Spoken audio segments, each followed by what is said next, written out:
Hey guys, welcome back to the channel. In today's video, we're going to do a dyno session, which is kind of out of the blue, but I figured what the heck.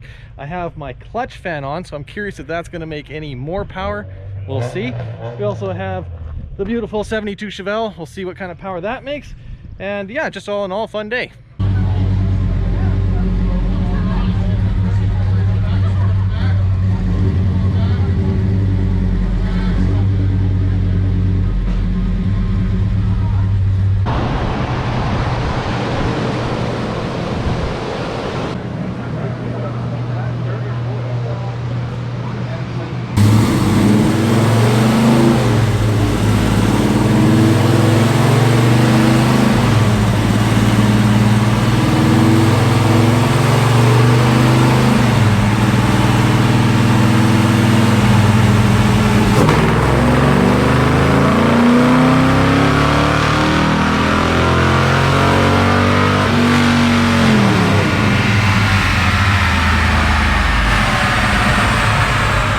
So it made pretty much the same power as it has before, 369 horsepower and almost 426 foot-pounds of torque.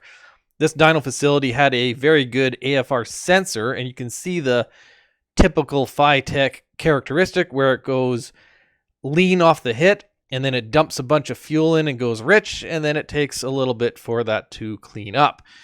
And you can see that even in the data log.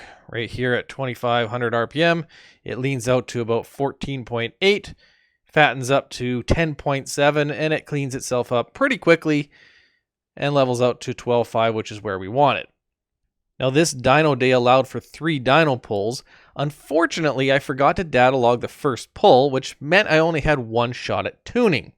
So I went into my fuel transients and I added fuel to the fast excel, and I dropped percentage, or went more into the negative percentage in fast decay. So what this does is it pumps more fuel on the hit, but for a shorter period of time. Hopefully that was going to clean up that low end torque area. I also wanted to see if the car wanted more fuel, so I changed my AFR targets to 12.2.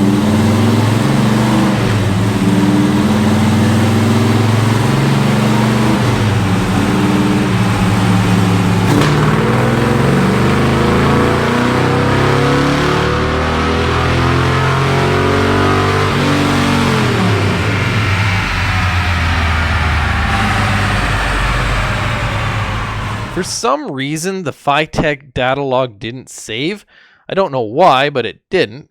But if we look at the air-fuel ratio that came from the dyno sensor, you can see there's a bit of an improvement. It didn't go quite as lean on the hit, but it definitely didn't go as rich as well.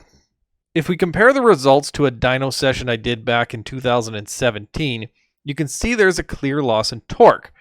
But am I actually down on power? Not necessarily.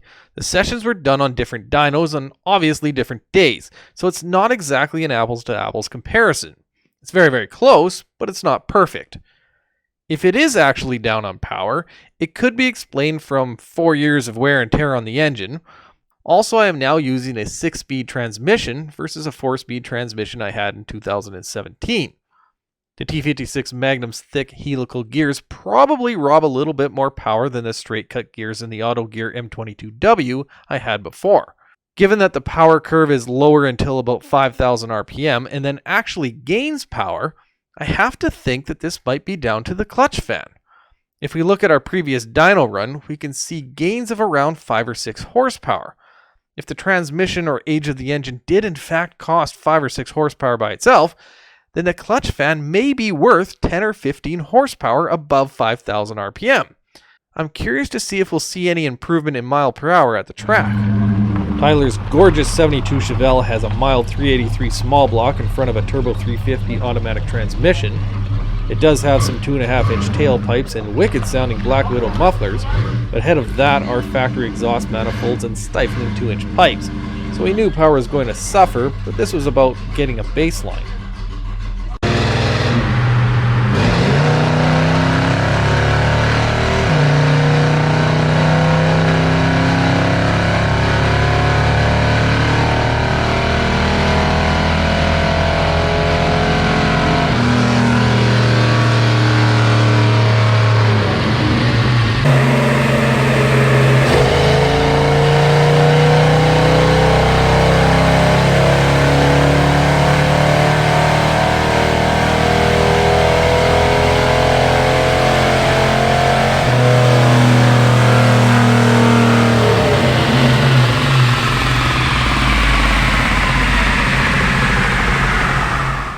As I said, this is all about getting a baseline and of course having some fun.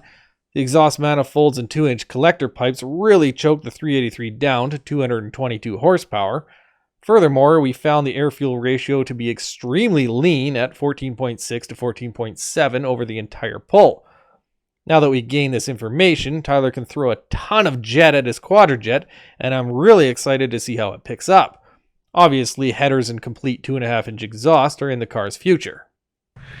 So dyno day is over. I made 370 horsepower, which I expected. Tyler made 222. Really lean. We need to fatten that up quite a bit, and then we should see a huge improvement. He's also going to get a new exhaust, which I'm sure will wake that up as well. But if you guys like the video, thumbs up, subscribe. Thanks for watching.